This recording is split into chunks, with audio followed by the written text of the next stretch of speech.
Hello everyone and welcome back to Whisky Wednesday. Today we are talking about something which is particularly fun, and it is Black Bull 12-year-old. I'm going to try and keep this review pretty short. I'm in a bit of a rush. But Black Bull, these days we're hearing the words integrity thrown around a lot, and what is an integrity whiskey, what is a whiskey we should look to build and look to the future for, and I'm hearing very little people talk about this brand. Maybe because it's a blend? Don't know. But either way, statistics on paper is this is 50% grain, 50% malted barley, 50% alcohol, natural colour, not chill filtered, and it's a little bit of a sherry demon. It's been sat in the glass for a good amount of time here, and that didn't focus particularly well. But this is one of the most stunning sherry cask whiskies I've come across in a while. This bottle cost me £39. Which in the grand scheme for things of that style, pretty good. Why is it called Black Bull? There is an amazing story as to why it's called Black Bull. This camera really won't focus. Why won't the camera focus? There we go, that's better, kinda. Long story short, the gentleman who used to make this whiskey and used to own it up until I think the early 1900s or maybe the late 1800s, used to have it with a very particular unusual name on the front of it, and then when he was selling it, people just used to know it as the one with the black bull on the front of it. So he renamed it Black Bull. And there you go. They have a peated release, which is around sort of £30 a bottle. Same description again, but it contains some peated Bunnahabhain. They have this release at just under 40, and they have a 21-year-old, which is about £110, finished in bourbon barrels, so not as heavy on the sherry. I'm going to back out so we can have a little look at the coating in this glass. Wonderfully rich and thick. But yeah, loads of us are talking about integrity bottles and things to keep an eye on in the future. Value's obviously a key part in that. Higher alcohol, no colouring, no filtration. And I'm yet to really hear anyone speak in large numbers about this. Owned by Duncan Taylor, who creates some of the Octave single casks. But let's smell and taste. Classic big sherry. Loads of chocolate. Loads of like malty fruit loafy stuff. I'm trying to stay away from anything that's too Christmassy. Like cake with cherries cooked into it. Cherry syrup. Like Luxardo cherry syrup. There's a nice earthy note to it of kind of licorice and a bit of ginger.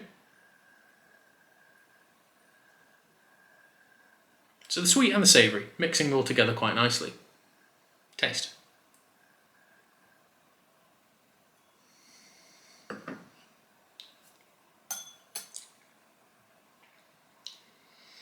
It's really soft and sweet when it approaches. You would never guess that is 50% alcohol in any way at all. Regarding the malts and the grains and where they're sourced from, I'm unsure of regarding the malts, but there are only a handful of grain distilleries. You could probably envisage it's from North British or maybe Invergordon, as they are two of the largest. But the initial arrival, nice and mellow, really sweet, very easy. And then up pops these ginger notes, these dark caramel, milk chocolate. There's obviously elements of things like raisin, and there's the grapes, and there's a little bit of cherry again. Just really easy. Like, I can't think of a bottle of whiskey at below 40 quid, which does what this thing does.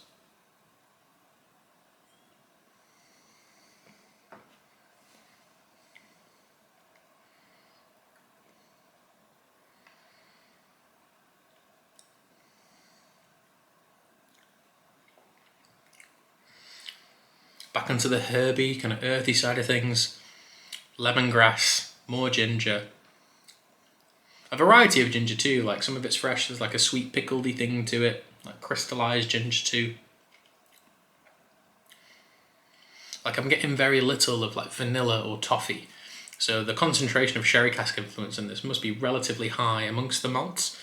And then within the grain as well, there must be a quite large amount of sherry influence with there, because there's none of that kind of classic grain bourbony sweetness. It's very much driven by rather active sherry casks.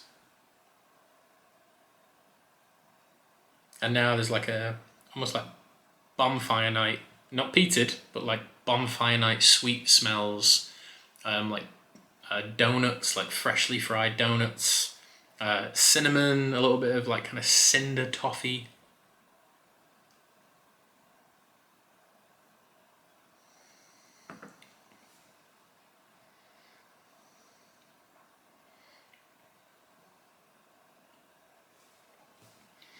A remarkably wonderful whiskey. Affordable, integral to a lot of people out there who are looking for those integrity tick marks. Beautiful flavour. Isn't just about sherry, there's a nice earthy sweetness to it without being peated. And a really, really nice finish.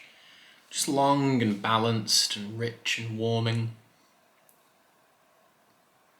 Just a great whiskey, and something which is readily to get hold of and pretty available in terms of price. But that is my review for Black Bull 12-year-old. I'm going to give that a solid 9 out of 10. I would love to try the 21-year-old. Really, really would love to try the 21-year-old. I'm working up to that. This could very well be like my value whiskey of the year in every way considerable. Just excellent.